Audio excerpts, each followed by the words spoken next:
అందరికీ నమస్కారం. నేను శిరీష. ఈరోజు మనతో పాటు ఉన్నారు ప్రముఖ తంత్ర జ్యోతిష్యులు, జ్యోతిష్య రత్న, జ్యోతిష్య సామ్రాట్ చింత రుక్మేందర్ రావు గారు. గురుగారితో మాట్లాడదాం. గురుగారు నమస్కారం. మాతృదేవ భవ, పితృదేవ భవ, ఆచార్య దేవ భవ. ఓం నమో మాందేశ్వరాయ నమః. గురుగారు, చూస్తుండగా 2020 సంవత్సరం అయిపోయింది. 2026కి నూతన ఆంగ్ల సంవత్సరానికి వచ్చేసాం. సో ముఖ్యంగా ప్రతి ఒక్కరికి ఉండేదే ఈ ఇయర్ అంతా మాకు ఎలా ఉండబోతుంది, ఎలాంటి జాగ్రత్తలు తీసుకోవాలని. సో ముఖ్యంగా చూసుకుంటే వృశ్చిక రాశి వారికి ఎలా ఉండబోతుంది అంటారు, ఎలాంటి జాగ్రత్తలు తీసుకోవచ్చు అంటారు, అలాగే ఏ దైవాన్ని పూజించమంటారు? ఈ 2020 సంవత్సరం ఆంగ్ల సంవత్సరము జనవరి నుంచి డిసెంబర్ వరకు వృశ్చిక రాశి వాళ్ళకు సంవత్సర ఫలితాలు ఎలా ఉన్నాయో తెలుసుకునే ముందు సహజంగా మనం ప్రతి రాశి గురించి వాళ్ళకు కొన్ని ప్రత్యేకతలు మాట్లాడుకుంటున్నాము. ఈ రాశి అంటే ఏంటి, ఈ రాశి కాలపురుషతత్వం ఎలా ఉంటుంది, దాని ప్రభావాలు ఎలా ఉంటాయి అనేది మనం కొంచెం మాట్లాడుకుందాము. వృశ్చిక రాశి కాలపురుషుడికి 8వ రాశి. కాలపురుషుడికి 8వ రాశి అంటే ఇప్పుడు మనం తులారాశి అంటే జెనెటికల్ ఆర్గన్స్ అని చెప్పుకున్నాము. అదే మలమూత్ర విసర్జన స్థానము అంటే బాత్రూమ్ 8వ రాశి. అదే ఇప్పుడు మనకు డెలివరీ హాస్పిటల్స్ ఉంటాయి. వృశ్చిక రాశి అంటే మెటర్నిటీ కాన్పుల హాస్పిటల్ అంటారు, అది వృశ్చిక రాశి కిందకి వస్తుంది. అదేవిధంగా లోతైన పరిశోధనలు అంటే సైంటిస్టులు, రీసెర్చ్ చేసుకునే వాళ్ళందరూ దీంట్లో ఉంటారు. వీళ్ళు సెంటిమెంట్ సినిమాలు చూసినా, ఎమోషనల్ చూసినా టన్నులు గైడ్ చేస్తారు. వీళ్ళు అసలు చూడకూడదు. వీళ్ళకి కానీ సెంటిమెంట్గా మాట్లాడితే సహాయం చేస్తారు. నేను చాలా కష్టాలు ఉన్నాను, బాధలు ఉన్నాను, నువ్వే నన్ను కాపాడాలా, నన్ను కాపాడేదానికి నువ్వే రాత్రి దేవుడు నా కళ్ళలో చెప్పాడంటే అంతే వీళ్ళ చేతులు కుదబెట్టిచ్చేస్తారు. అంటే ఎమోషన్స్కి, సెంటిమెంట్స్కి వీళ్ళు బాగా కరిగిపోతారు. వీళ్ళు బాధాకరమైనటువంటి సినిమాలు, యూట్యూబ్లో చిన్న షార్ట్ వీడియో చూసి బాధాకరమైన స్పాట్లు ఏడుస్తుంటారు. అంత ఎమోషన్స్ ఉంటాయన్నమాట. చూడు, ఎందుకంటే చంద్రుడు ఇక్కడ నీచపడతాడు. చంద్రుడు అంటే మనసు నీచమైపోతాడంటే చంద్రుడు బలహీనమైపోతాడు. మనసు ఇక్కడ బలంగా ఉండదు. చిన్న విషయానికి ఎక్కువగా పట్టించుకునేవాళ్ళు, ఎక్కువగా పంతనపోయేవాళ్ళు. ఇంత చిన్న విషయానికి ఎంత పౌరుషం ఎందుకంటే చిన్నద పెద్ద నేను తెగే వరకు లాగుతాను, ఎంతవరకు ఏదైనా పోతానని అంటుంటుంది. ఈ ఎమోషన్స్ అట్లా ఉంటాయి. లోతైన పరిశోధన అంటే సైంటిస్టులు ఏం చేస్తారు, ప్రపంచాన్ని మర్చిపోతారు, ఒక రూమ్లో కూర్చుంటారు. రీసెర్చ్ వారం ఏంటుంది. వీళ్ళ గడ్డాలు పెరిగిపోయింటాయి, తలలో పెరిగిపోయింటాయి, సౌందర్యాన్ని పట్టించుకోరు.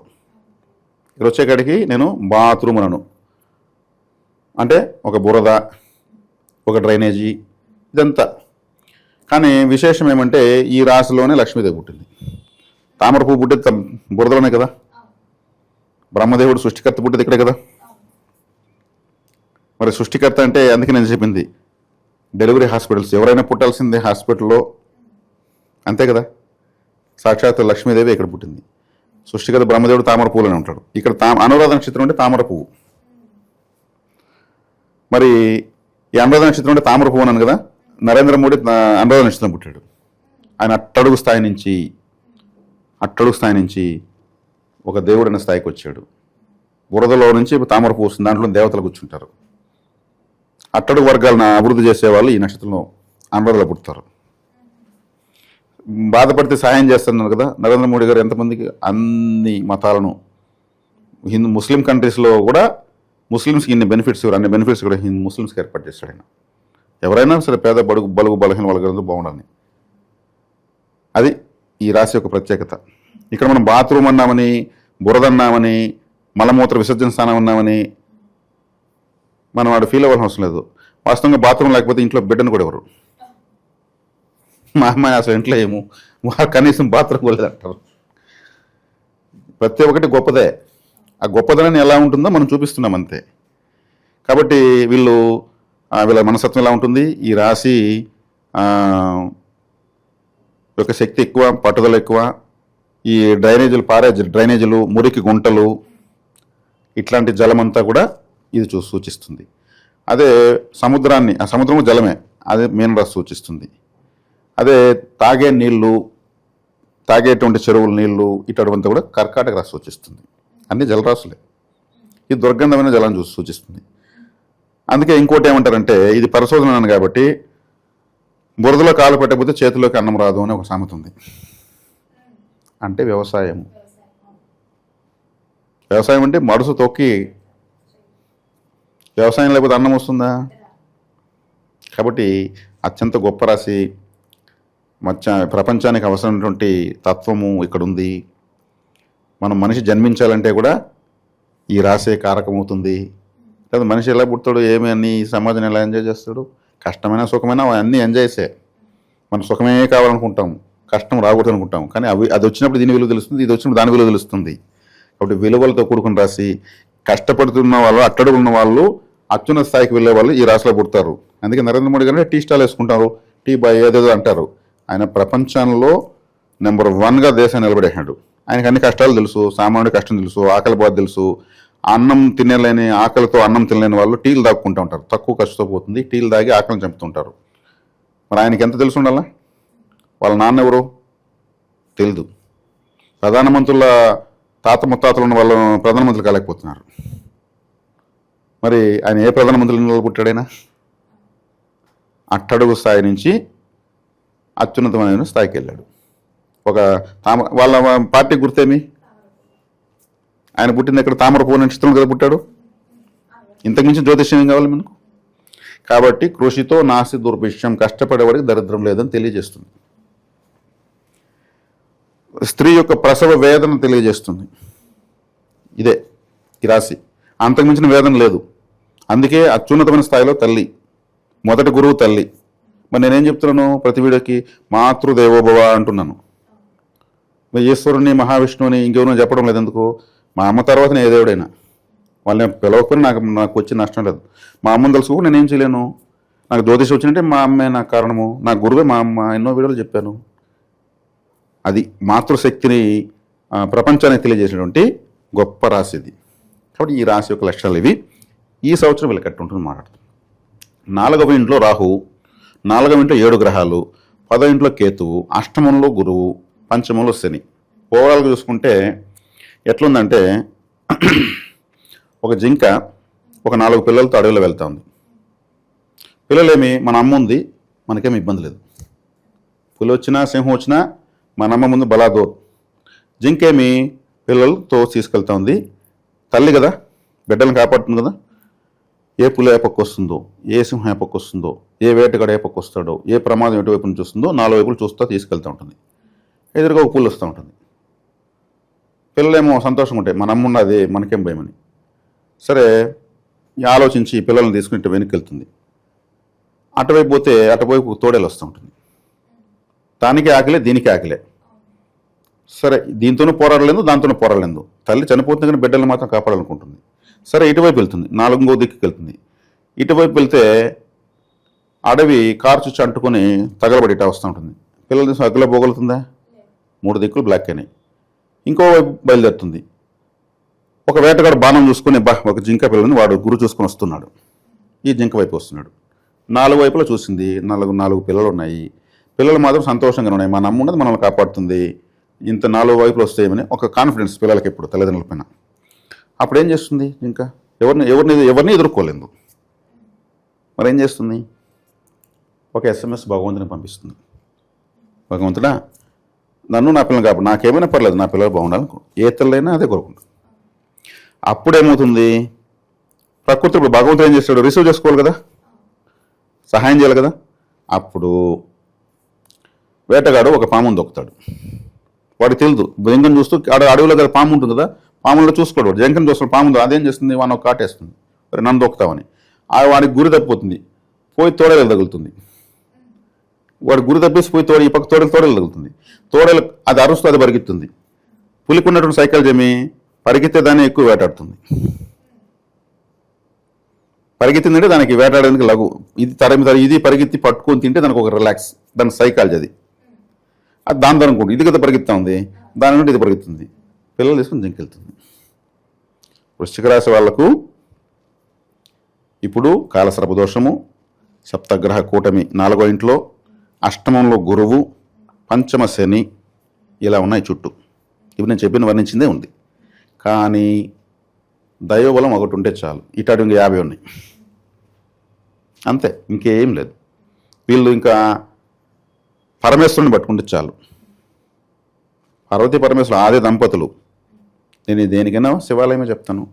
మహావిష్ణు ఆలయం ఎందుకు చెప్పరండి మీరు అనుకుంటే కూడా అదే దంపతులు వాళ్ళే, అనుగ్రహించేది వాళ్ళే, కష్టాన్ని స్వీకరించి మనకు సుఖాన్ని ఇచ్చేది వాళ్ళే. కాబట్టి వాళ్ళు అనుగ్రహించిన తర్వాతనే మనకు సంపద అనే మహావిష్ణువు వస్తుంది. ఆయన అలంకార ప్రియుడు, ఆయన మనకు అనుగ్రహించాలంటే వీళ్ళు ఆశీర్వదించాలి. కాబట్టి శివాలయానికి వెళ్ళడం ఉత్తమం. అలాగే గురుగారు ముఖ్యంగా మరి విద్యార్థులకు ఎలా ఉండబోతుంది అంటారు ఈ 2026 ఇయర్? 4వ స్థానంలో 10వ స్థానంలో గ్రహణాలు వస్తున్నాయని చెప్తున్నాను. అవి మనకు కనిపించినా కనిపించకపోయినా ఆ విశ్లేషణ మనకొద్దు. ఆ గ్రహణ ప్రభావాలు, కాలసర్ప దోష ప్రభావము, సప్తగ్రహ కూటమి ప్రభావము, అష్టమ గురు ప్రభావము, పంచమ శని ప్రభావము వీళ్ళకి కొంచెం క్లిష్టంగానే ఉంటుంది. ఎఫర్ట్ పెట్టుకోవాల్సిందే. ఎఫర్ట్ పెట్టి అంటే ఇప్పుడు ఎంత ఎఫర్ట్ పెడితే అంత రిజల్ట్, అంతే కదా. ఎఫర్ట్ ఎంత పెడితే రిజల్ట్ ఉంది. పిండి కొద్దీ రొట్టె. కాబట్టి ఇప్పుడు ఎఫర్ట్ ఎక్కువ పెట్టాలి, తన స్థాయి కన్నా మించి పెట్టాలి. కొంతమంది ఏమంటారు, అప్పుడు నేను పాతకాలంలో కొంతమంది అప్పుడు ఎస్టీడీ బూతులు ఉండేవి. పిల్లలు చదువుకునేటప్పుడు చదువు నుంచి వచ్చేసినట్టు ఎస్టీడీ బూత్లో పనిచేస్తారు. నైట్ అంతా పనిచేస్తారు, ఎస్టీడీ బూత్లో పనిచేస్తారు. తెల్లవారు అర్లీ అవర్స్లో మళ్ళీ పేపర్ వేస్తారు. పేపరు ప్లస్ పాల ప్యాకెట్లు వేస్తారు. ఇవేసి ఆ డబ్బులతో వీళ్ళు చదువుకునే వాళ్ళు ఎంతోమంది ఉన్నారు. చదువుకోవాలి, తల్లిదండ్రులకు స్తోమత లేదు.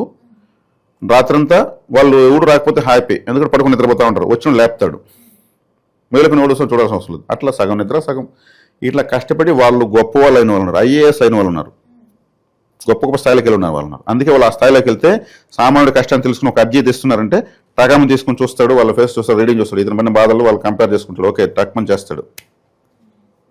అటువంటి బాధలు పడి ఒక స్థాయికి వెళ్ళిన అధికారులు సమాజాన్ని అభివృద్ధి చేసేస్తారు, కాపాడేస్తారు. కాబట్టి ఇప్పుడు వృశ్చిక రాశి వాళ్ళు ఇప్పుడు ఎఫర్ట్ పెట్టుకోవాలి. ఇప్పుడు వాళ్ళ పరిస్థితులు తగినట్టు ఎఫర్ట్ పెట్టుకోవాలితే మంచిది. ఈ వృశ్చిక రాశి అంటే బాత్రూమ్ అని చెప్పాను కాబట్టి వీళ్ళు ప్రతి వారము ఓ కొబ్బరికాయ బాత్రూంలో కొట్టి పెట్టడము మంచిది. అదేవిధంగా వీళ్ళకు ఇంకేం చేయొచ్చు అంటే హాస్పిటల్స్కి, మరి డెలివరీ హాస్పిటల్స్కి floor cleaners, toilet cleaners, mop sticks లాంటి ఎక్విప్మెంట్స్ తీసుకోవడం మంచిది. అక్కడ శుభ్రతకు వీళ్ళు కృషి. ఇప్పుడు అపోలో మెడికల్స్లో పోతే 100 రూపాయలకి 1 లీటర్ ఇస్తున్నారు. ఫ్లోర్ క్లీనర్ కానీ టాయిలెట్ క్లీనర్ కానీ యాసిడ్, ఫినాయిల్స్ ఇటు తీసేవచ్చు. అక్కడ శుభ్రం, అది ఆలయం కన్నా గొప్పది ఆ హాస్పిటల్. అదేవిధంగా శివాలయాలకు కూడా తీసివచ్చు, కొబ్బరికి పొలాలు చీపులు తీసివచ్చు. ఊడుస్తూ ఉంటే ఆలయమే శుభ్రం అవుతూ ఉంటే అభిషేకం ఎవరైనా చేస్తారు మూలవిరాటికి, ఆలయానికి ఎవరు అభిషేకం చేస్తారు, దానికి మనం కారకులు అవుతాం. నెలకు ఆలయానికి 5 చీపురు కట్టలు తీస్తే ఒక సంవత్సరానికి 10 ఆలయాలు శుభ్రం అవుతూ ఉంటే జాతకంలో కష్టం ఉంటుంది, మన కష్టం శుభ్రం అయిపోతూ ఉంటుంది, క్లీన్ అయిపోతుంది. బాత్రూమ్ అశుద్ధంగా పెట్టుకుని చూస్తారా, అది ఎంత శుభ్రంగా ఉంటే ఆ ఇల్లు అంత బాగున్నట్టు లెక్క. వాళ్ళు లక్ష్మీకరంగా ఉన్నారు లేదంటే బాత్రూమ్ చూసి చెప్పచ్చు వాస్తుకు పోతే. దుర్గంధంలో పోయి స్నానము, దుర్గంధంలో పోయి ఇంకొకటి చేయలేరు కదా. అందుకే శుభ్రంగా పెట్టుకోవాలి. ఓడోనిల్స్ కానీ కొన్ని రకాల లిక్విడ్స్ అంతా పెట్టుకోవాలి, పర్ఫ్యూమర్స్ లాంటివి పెట్టుకోవాలి. కాబట్టి బాత్రూమ్ బట్టే ఆ ఇంట్లో లక్ష్మీకరం చెప్పచ్చు. ఈ నక్షత్రం ఈ రాశిలోనే లక్ష్మీదేవి పుట్టింది కాబట్టి ఇది వీళ్ళకు తీసుకోవాల్సిన జాగ్రత్తలు క్లుప్తంగా సరిపోతాయి, ఇంకేం అవసరం లేదు. అన్ని వర్గాల వాళ్ళకి ఇదే పరిహారాలు.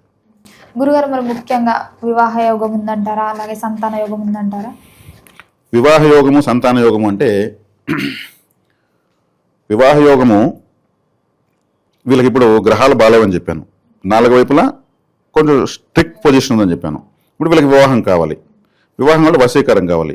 స్ట్రిక్ట్గా ఉండి వశీకరం లేదు. దీనికి ఏం చేయాలంటే ఒక 7 మామిడాకులు మనం గడపలో కట్టంగా తోరణము అలా కట్టుకుని పసుపు కుంకుమ గంధం అని చెప్పి పెట్టుకొని శివాలయం తీసుకెళ్ళాలి. శుక్రవారం రోజు శుక్రవారం ఆ మామిడాకు తోరణం ఆడ చెట్టుకో, గేటుకో, స్తంభానికో కట్టేయాలి. తోరణం కట్టేసి స్వామివారిని నమస్కరించుకొని కొద్దిసేపు కూర్చొని వచ్చేయాలి. ఇలా తోరణాలు కడుతుంటే వీళ్ళింటికి మంగళ తోరణాలు పడతాయి. మన ఇంటికి మంగళ తోరణాలు పడాలి కదా, మరి శివాలయంలో ఆ విధంగా మంగళ తోరణాలు కట్టాలి. అలా కడుతూ వస్తే వివాహానికి బలం పెరుగుతుంది. అదొక అప్లికేషన్ లాంటిది, ఒక అర్జీ లాంటిది. ఎందుకు గుడంతా మామిడాకులు కట్టేస్తున్నాడండి ఇతను, అదేదో పెళ్లి ఏదో చేసేయకూడదా? దేవతలు మనలాగా మాట్లాడుకుంటారు. ఇది వివాహానికి వీళ్ళు చేయాల్సినటువంటిది. దానికి బ్రోకర్లందరికీ ఫోటోలు ఇస్తూ ఉంటే వాళ్ళు ఏం చేస్తారు, అయితే చేస్తారు లేదంటే ఉన్నాను వెయిట్ చేయంటారు. అదేదో భగవంతుని దగ్గరికి వెళ్తే వివాహ బలం పెరుగుతుంది, దాని వ్యతిరేకత తగ్గుతూ వస్తుంది, కష్టాన్ని కంప్రెస్ చేస్తాడు భగవంతుడు. ఇది ముఖ్యంగా మరి సంతానం గురించి గురుగారు. సంతానం గురించి తీసుకుంటే వీళ్ళకి కొంచెం ఆలస్యంగా ఉండొచ్చు సంతానం. ఎందుకంటే పంచమాధిపతి అష్టమంలో ఉన్నాడు, పంచమంలో శని ఉన్నాడు. శని ఆలస్యం సూచిస్తాడు. శని సంతానకారకుడు కాదు, కర్మకారకుడు. సంతానకారకుడు గురువు అష్టమంలో పడ్డాడు. వీళ్ళు కొంచెం ఆలస్యంగా ఉండొచ్చు. అంటే ఆ శని అక్కడ మారే వరకు అలాగే రైతులకు ఎలా ఉండబోతుంది అంటారు మరి? రైతులకు ఇది వ్యవసాయానికి సంబంధించిన గ్రహము శని పంచమంలో ఉన్నాడు. ఇంకా తీసుకుంటే వృషభ రాశికి సంబంధించిన శుక్రుడు రైతులకు కొంచెం హార్డ్గా ఉంటుంది, కానీ ఫలితం బాగానే ఉంటుంది. అంటే ఎక్కువ ఫలితాన్ని ఆశించలేరు, కానీ రామారామ తీసుకెళ్తారు. అంటే సాధారణంగా ఉంటుంది, నష్టాలు రావు.